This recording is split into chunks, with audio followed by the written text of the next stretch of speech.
বিসমিল্লাহির রহমানির রহিম। দেখুন বন্ধুরা, আজকে আমি কলিজা ভুনা করবো। এর সাথে কিছু দিল লিচি, আর এটা তিল্লি বলে।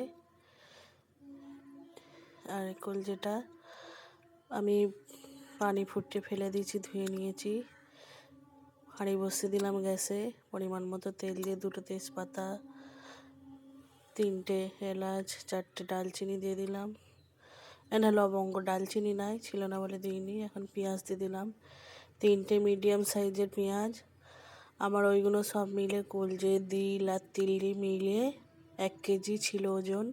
তো আমি 3টে পেঁয়াজ দিয়েছি। পেঁয়াজটা ভাজা হয়ে গেলে প্রথমে আমি দিল আর তিল্লিগুলো দিয়ে সাঁতনে নেবো একটু, মানে একটু কালারটা যাতে চেঞ্জ হয়ে যায়, তখন আবার কলিজাগুলো দেবো।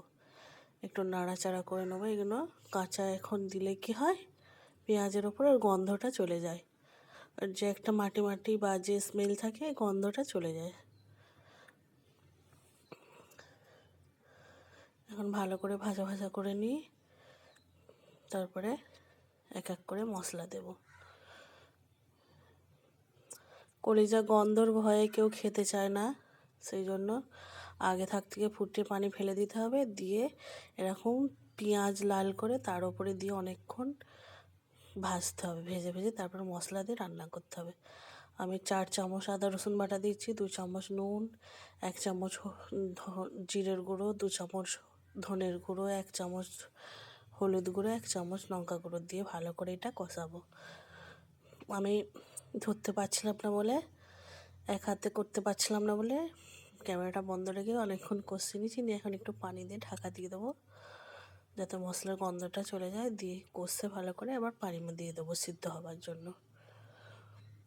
এরকম করে রেঁধে খেয়ে দেখবেন, খুব টেস্টও লাগে, গন্ধই পাবেন না, তখন আপনার মুখে রুচি আসবে খাওয়ার জন্য। তো যারা খান না কলিজা, এরকম করে একবার বানিয়ে খেয়ে দেখবেন। এখন আমি পরিমাণ মতো পানি দিয়ে দিলাম, দিয়ে চাপা দিয়ে দেবো। বন্ধুরা, কে কোথায় থেকে দেখছেন বলবেন কমেন্ট করে, আর আমার রান্নাগুলো কেমন হচ্ছে সেটাও বলবেন। আর ভিডিও লাইক, সাবস্ক্রাইব, শেয়ার দেবেন। ফেসবুকের পেজে ফলো দিবেন, যাতে আমার পরবর্তী ভিডিও যখন ছাড়বো আপনাদের ফোনে চলে আসবে তাহলে আমার ভিডিওগুলো দেখতে পাবেন। ইউটিউবে সাবস্ক্রাইব করে রাখবেন, আর ফেসবুকে ফলো দিয়ে রাখবেন। এখন আমি একটু গরম মশলা দিয়ে দিলাম। এটা যেহেতু কলিজা, সেই জন্য একটু গরম মশলা গুঁড়ো দিতে হবে। দিয়ে এখন ভালো করে কষাতে হবে গ্যাসটা জোর দিয়ে।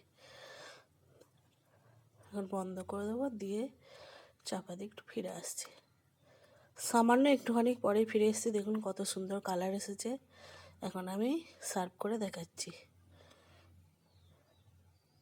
দেখুন কত সুন্দর হয়েছে, এটা খেতে খুব ভালো হয়।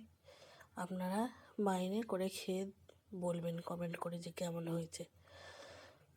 তো মটনের কলিজা এরকম করে রাঁধা যায়, আর চিকেনের কলিজা কচকচি, মানে সব কিছু এরকম করে রাঁধা যায়।